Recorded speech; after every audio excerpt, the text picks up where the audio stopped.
Well, we are staying in Syria and Syrian matters, as we heard there from that report by Heba. The new rulers who ousted the regime of Bashar al-Assad some 2 weeks ago said that they were going to be protecting minorities, especially those in the religious minorities. They said that there will be a non-partisan government. Well, let's now bring in our colleague, Syed Shehata. Welcome to the program and good morning to you. Good morning, thank you. From what we just heard there from that report with Heba, with the protest that happened on Tuesday, what is the situation like this morning on Christmas Day for many Christians in Syria?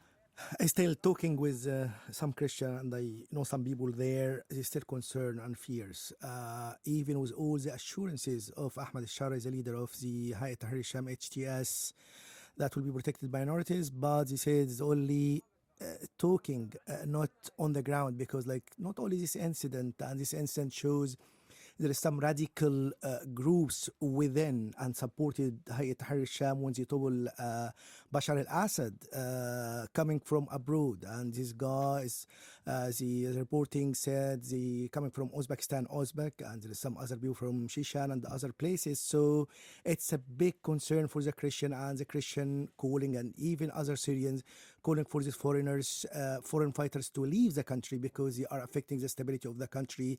They have radical version of Islam and they want to implement their ways. They consider Christian infidels, so they burn the Christmas tree, part of that. So it is kind of like a threat to the stability and the discourse of Ahmad al-Sharaa, because even Ahmad al-Sharaa, when he was the head of the Salvation government in Idlib in 2024, and this government was established 2017 in Idlib, there was some violation for minorities. Some Christians were forced to leave Idlib. So his past is not promising. So what he's saying is maybe under pressure from the international community, because he's calling for lifting the sanctions, lifting his group from the terrorism list. So he has some demands. So there is pressure on him.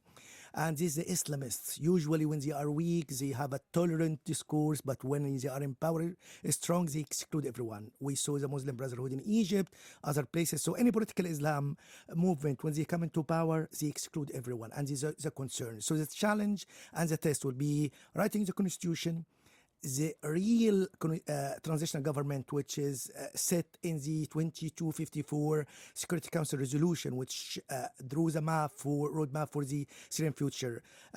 Transitional government for 6 months, writing the constitution, and elections. And who is going to write the constitution?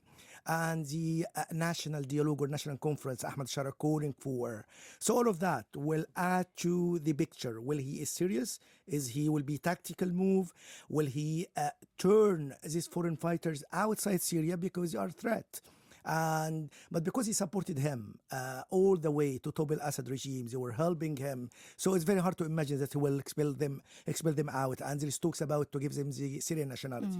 So there's threats, there is concern from the minorities, Christian especially during this Christmas time, and also from Alawite, from Druze, from East the Kurdish, because the Syrian Democratic Forces were not invited in the meeting when he said he talked with the militant factions to dissolve their entities and to hand their weapons.